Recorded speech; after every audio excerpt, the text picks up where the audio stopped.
Ikala, kumusta? May buntag Iligan, may buntag Mindanao, may buntag Pilipinas.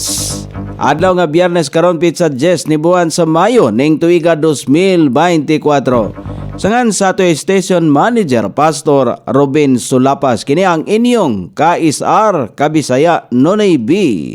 Ang matod sa hanay sa balita sa alas 7. O karon sa uluhang tudling sa ato mga balita, lalaking ka drug race na kuhaan og druga. Ang barangay Ubaldo Laya nagsaulog sa turnover o ribbon cutting ceremony alang sa bagong duha ka andana nga building. Mga estudyante sa kanhi Kolehiyo di Iligan midawat og allowance. Sa kauluhan, Presidente Bongbong Marcos nagpabilin ang posisyon ini sa International Criminal Court. Department of Foreign Affairs nagpasidaan batok sa dili beripikado nga recording nga posible ipagawa sa China kalabot sa New Model Agreement. Kampo ni ex-President Rodrigo Duterte wala makauyon sa briefer sa DOJ alang kang Presidente Bongbong Marcos sa International Criminal Court issue. 55 ka mga wanted criminals arestado sa PNP di CIDG sulod sa 24 oras. Sa gawas sa nasod, usa ka pinakadakong jail ministry sa Amerika nang pagawas og mga makadasig nga mga istorya kabahin sa mga bag-ong Kristohanon. Balita sa kinabuhing Kristohanon, usa ka Kristohanong nga pinereso sa Iran gidid-an nga makadawat og medical care.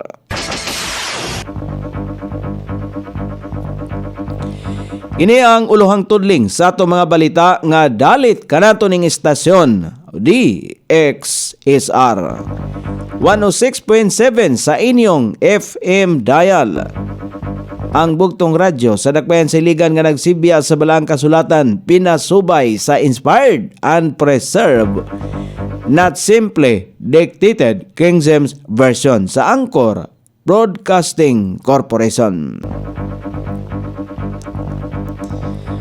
O karon sa kompleto nga detalye, girespondihan sa kapulisan sa police station to ang reklamo nga adunay drug race sa mga motor sa Furok A, Barangay Tomas Cabilin niadtong alas 2:04 sa niaging kadlawon Mayo 9. Apan ila ang nasapnan atol sa drug race ang akto nga pagtunol sa usa ka alias Kenneth o gituang droga ngadto sa iyang kauban. Sumala pa sa kapulisan, nakuha nila ang pakete sa gituang shabu kang alias Kenneth o ganahan kini karon ang suspect sa pulis sa Station 2. Gimonitor sa City Environment Management Office, SIMO og Environment Police ang mga tindahan sa merkado kon gagamit ba sila og mga alternatibo sa single-use plastic sa unang adlaw sa gipahugtang pagpatuman sa single-use plastic ban. Daghan sa mga tindahan ang kinahanglan pa nga tudluan sa paggamit og mga alternatibong kasudlan sa ilang mga paninda. Walay giisyuhan og citation ticket apan gimanduan o gipahimangnuan una sila. Sumala pa ni Maria Estela Bramida sa SIMO, regular nga himuon ang monitoring hangtod nga makakat-on o masunod ang mga manindahay o mamalitay sa paggamit og alternatibong kasudlan sa mga produkto.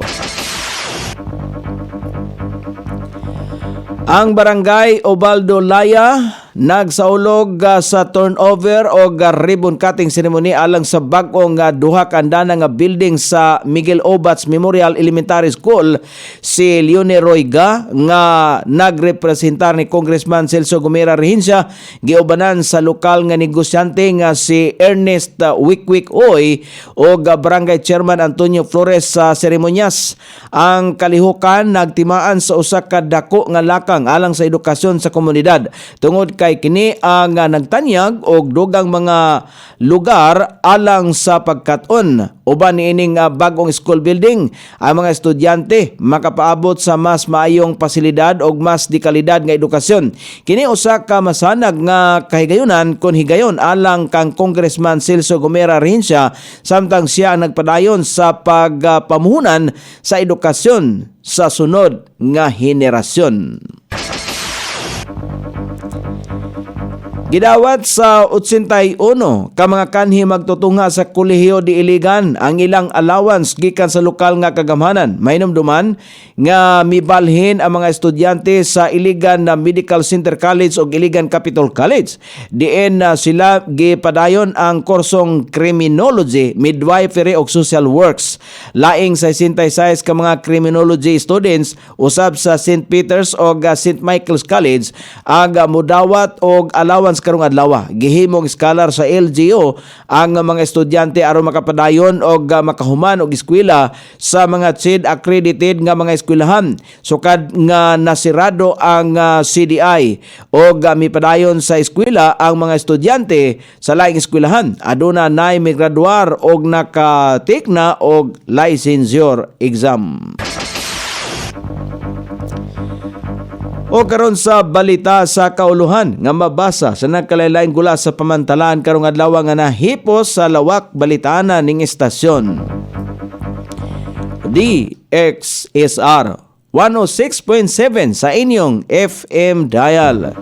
Ang bugtong radyo sa dakbayan sa iligan nga nagsibya sa balang kasulatan, pinasubay sa inspired and preserved, not simply dictated King James Version sa Angkor Broadcasting Corporation. Gipaniguro sa palasyo sa Malacañang nga magpabiling tataw o consistent ang posisyon ni Presidente Ferdinand Marcos Jr. may tungod sa isyu sa International Criminal Court nga wala kini jurisdiction sa nasod. Sumala pa kang Presidential Communications Office Secretary Chiloy Garafil trabaho sa Department of Justice nga mag-explore sa tanang legal avenues og siguroon nga fully informed si Presidente Ferdinand Marcos alang sa iya ang monitoring kon na mamahimong options. Gisulti ni Secretary Garapel nga ang lakang sa DOJ mao ang usa ka standard procedure og dili pagpugo sa posisyon sa punong ehekutibo. Gusto lamang nini nga mamahimong andam ang administrasyon alang sa bisan unsa nga mga senaryo. Gisubli-subli sa pagsulti ni Presidente Marcos nga dili niini ilhon ang jurisdiction sa ICC sa nasod. Una nang gipadayag sa DOJ nga nangandam sila sa usa ka briefer alang kang Presidente Ferdinand Marcos kabahin sa lain-laing konsekwensya sa isyu sa International Criminal Court. Nasayran nga nakatakda na nga magpagawas og warrant of arrest ang ICC batok ang kanhi Presidente Rodrigo Duterte og bisan sa uban pang mga individual. Nagpahimangno sa publiko ang Department of Foreign Affairs may tungod sa pagpagawas nga naratibo sa China kalabot sa sumalapay gipalutaw niini nga new model agreement sa Ayungin, Seoul. Adunay kalabutan paghihapon kini sa gipadayag sa Chinese Embassy in Manila nga magpagawas sumala pa sila og transcript og recording sa phone call conversation tali sa usa ka Chinese diplomat og Armed Forces of the Philippines Western Command na Commander Vice Admiral Alberto Carlos.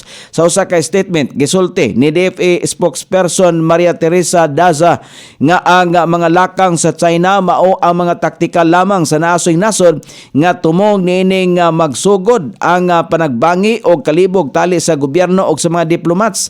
Dungan niini gihatagan og katinawan ni Daza nga angay higpitan nga mosunod sa 1961 na Vienna Convention on Diplomatic Relations ang mga tanang mga diplomats sa bisan asang nasod nga mandato nini nga irespeto ang balaod og regulasyon sa usa ka nasod. Samtang gipunto usab niya nga trabaho sa mga diplomats nga dili manghilabot sa internal affairs sa usa ka nasod. Wala makauyon ang kampo ni kanhi Presidente Rodrigo Duterte mahitungod sa giandam nga briefer sa Department of Justice DOJ alang kang Presidente Ferdinand Marcos Jr. mahitungod sa isyu sa International Criminal Court kun galing magpagawas og warrant of arrest batok sa kanhi Presidente og uban pa mga individual. Sumala pa kang kanhi Presidential Legal Counsel Attorney Salvador Panilo ang lakang sa DOJ mao ang pagpakita o nagpakita karon ingnon nga ignorante luyo sa walay hunong nga pamahayag ni Presidente Ferdinand Marcos Jr. nga walay jurisdiction sa Pilipinas ang ICC tungod kay midagan pa ang judicial system o dili makigtambayayong sa bisan unsang investigasyon nga himuon niini sa nasod. Dugang panipanilo nga nagpagawas og kon pagpagawas og warrant of arrest o ang pagsulay sa pagsilbi nini sa usa ka Pilipino mao ang usa ka brazen assault to sovereignty o territorial integrity sa Pilipinas. Gitataw ni Panilo nga angayang sundon sa DOJ ang palisiya nga giladlad ni Presidente Marcos mahitungod sa International Criminal Court og dili kini ibaliwala. Nanawagan usab kini nga ihunong na nila ang pagpakuyanap sa impormasyon nga gibaliktad ang presidente sa iya ang nahimo nga pamahayag sa International Criminal Court. Gipamugos pa ni Panilo nga obligasyon ni Presidente Marcos nga protektahan ang konstitusyon ug ang katawhang Pilipinon batok sa pagsulay sa bisan kinsang banyagang nasod o entity nga musupak sa atong katungod isip usa ka nasod. Ana sa kinatibuk ang 55 ka mga wanted criminals ang nasikop sa mga sakop sa Philippine National Police sa Criminal Investigation and Detection Group sulod sa 24 oras. Sa kapigayon nga usa ka adlaw nga manhunt operation sa PNP CIDG nga kabahin sa ilang flagship project nga Oplan Pagtuges nga tumong niining madakpan ang mga wanted nga mga individual o pakigbatukan ng kriminalidad nga nagresulta usab sa pagkaresto sa naasoy mga notorious nga mga kriminal. Sa datos, lakip sa mga naarestong most wanted person, mao ang usa nga gikan sa national level, 5 sa regional level, 4 sa provincial level, 4 gikan sa municipal level, samtang 41 usab ang nasikop nga gilangkoban sa kategoryang other wanted persons. Samtang sa pagkaron, ang anaa na sila sa kustodiya sa mga arresting CIDG units. Ang naasoy mga suspek aron ipailalom sa tukmang dokumentasyon o disposisyon. Ang naasoy kapulisan kon kalampusan sa hanay sa kapulisan ang gidaig ni PNP Chief Police General Romel Francisco Marbil kon diin gisulti niya nga ang operasyon nagpamatuod lamang sa determinasyon o dedikasyon sa PNP CIDG nga mamintinar ang kahapsay o kaluwasan sa komunidad.